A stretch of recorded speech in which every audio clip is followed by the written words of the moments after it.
on and so forth. But our discussion broke out among the admins, and somebody said, I'm getting so tired of seeing what essentially look like the same things over and over and over again. This house looks like one from a different company's campaign that looks like it was scanned, flipped, inverted, and said, hey, look at what we've done. That there's a sameness to all of it. Now, some of this is because of the technical limitations between FDM, filament printers and resin, and so on and so forth.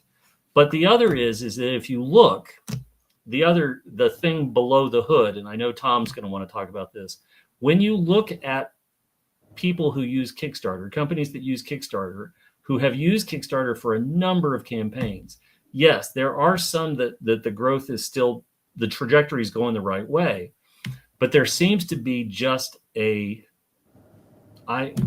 call it tires. They're tired, they're worn out, whatever. There's a lot of companies where their Kickstarter projects are not producing the same number of backers. They're not producing the same kinds of money.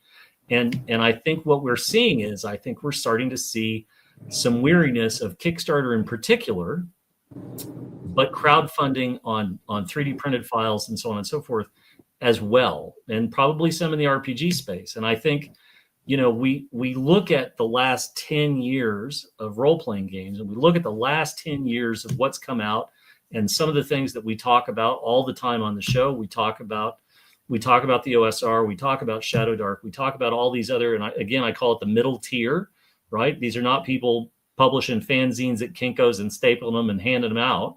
These are people who make quality products, but they're not the same level as a WotC or Paizo or Goodman or whatever. But the middle tier is where you're having a tremendous amount of stuff come from.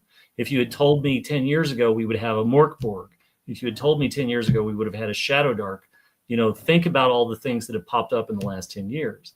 And just as we've always had this feast for the last 10 years, I think a concern is that we might be heading towards some famine. And this is exactly